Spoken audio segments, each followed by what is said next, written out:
तो भक्तगण, आज हम लोग श्रीमद् भगवद गीता के 7वें अध्याय के पहले महात्म्य को समझेंगे।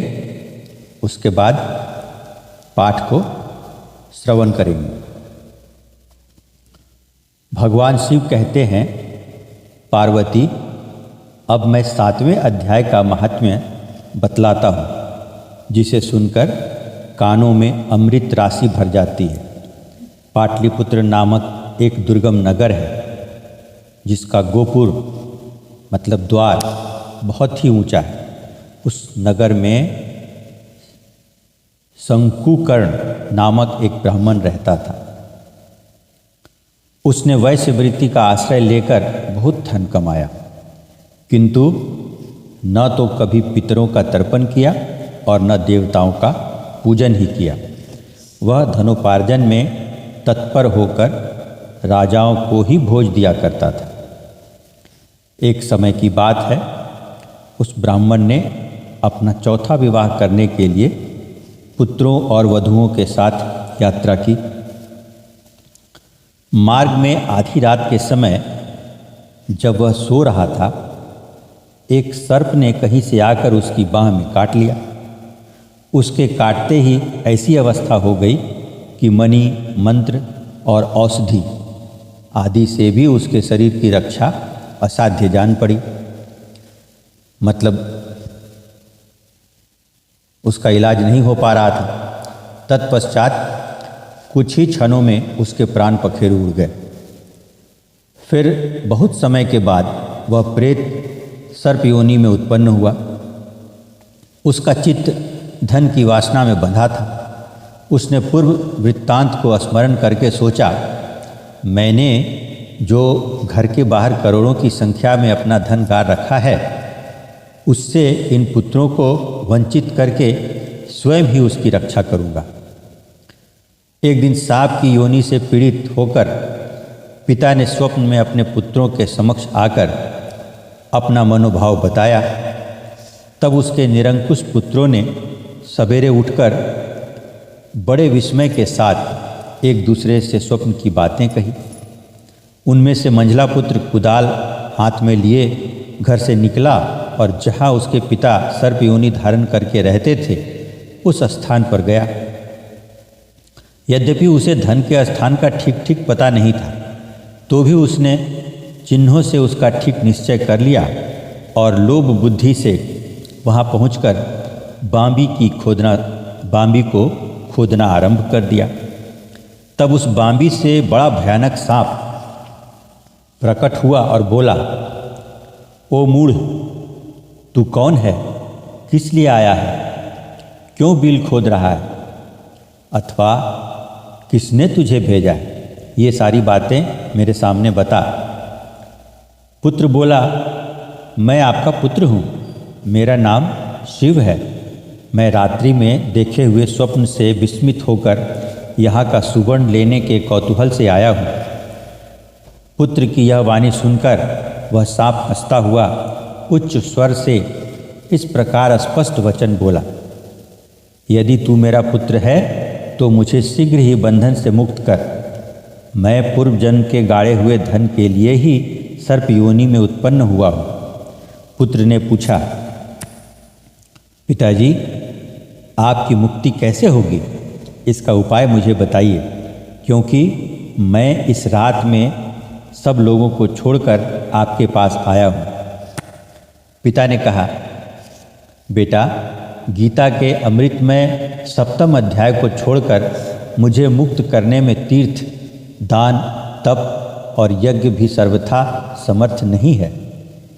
केवल गीता का 7वां अध्याय ही प्राणियों के जरा मृत्यु आदि दुख को दूर करने वाला है। पुत्र, मेरे श्राद्ध के दिन 7वें अध्याय का पाठ करने वाले ब्राह्मण को श्रद्धापूर्वक भोजन कराओ। इससे निसंदेह मेरी मुक्ति हो जाएगी। वत्स, अपनी शक्ति के अनुसार पूर्ण श्रद्धा के साथ वेद विद्या में प्रवीण अन्य ब्राह्मणों को भी भोजन कराना। सर्प योनि में पड़े हुए पिता के ये वचन सुनकर सभी पुत्रों ने उसकी आज्ञा के अनुसार तथा उससे भी अधिक किया। तब शंकुकर्ण ने अपने सर्प शरीर को त्याग कर दिव्य देह धारण किया और सारा धन पुत्रों के अधीन कर दिया। पिता ने करोड़ों की संख्या में जो धन बांट कर दिया था, उससे वे सदाचारी पुत्र बहुत प्रसन्न हुए। उनकी बुद्धि धर्म में लगी हुई थी, इसलिए उन्होंने बावली, कुआं, पोखरा, यज्ञ तथा देव मंदिर के लिए उस धन का उपयोग किया और अन्नशाला भी बनवाई। तत्पश्चात 7वें अध्याय का सदा जप करते हुए उन्होंने मोक्ष को प्राप्त किया। पार्वती, यह तुम्हें 7वें अध्याय का महात्म्य बताया गया है। इसके श्रवण मात्र से मानव सब पातकों से मुक्त हो जाता है। तो इस प्रकार महात्म्य समाप्त हुआ। अब हम लोग 7वें अध्याय का मूल अध्याय का स्मरण श्रवण करेंगे।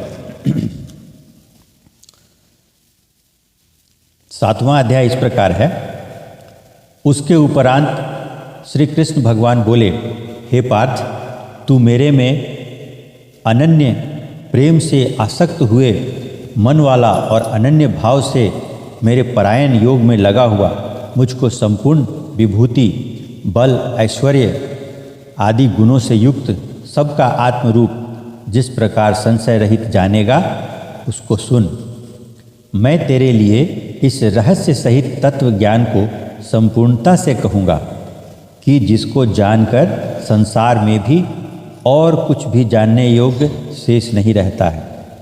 हम हजारों मनुष्यों में कोई ही मनुष्य मेरी प्राप्ति के लिए यत्न करता है और उन यत्न करने वाले योगियों में भी कोई ही पुरुष मेरे परायण हुआ मेरे को तत्व से जानता है, अर्थात यथार्थ मर्म से जानता है।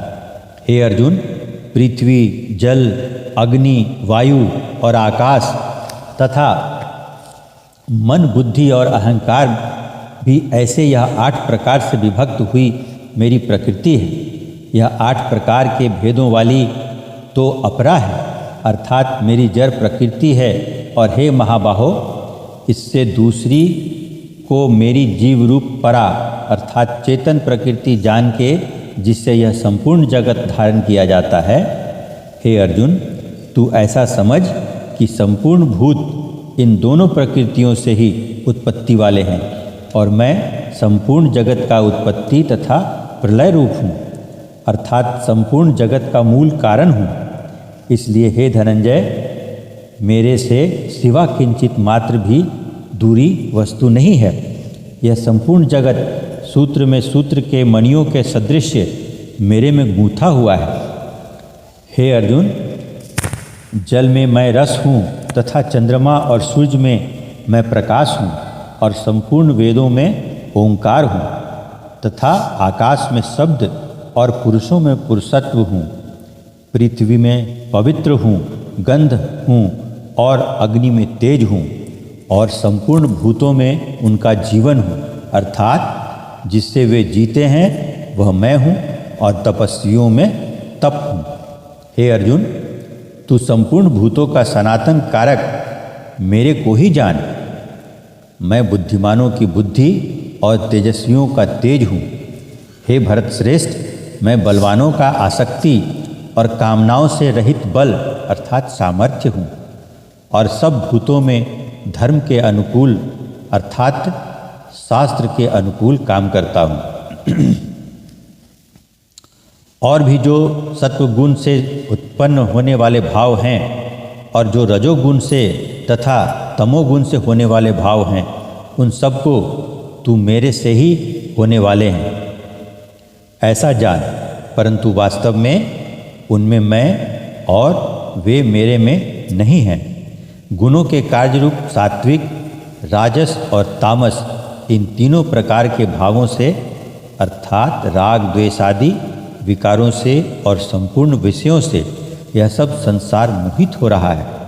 इसलिए इन तीनों गुणों से परे मुझ अविनाशी को तत्व से नहीं जानता, क्योंकि यह अलौकिक अर्थात अति अद्भुत त्रिगुणमयी मेरी योग माया बड़ी दुस्तर है।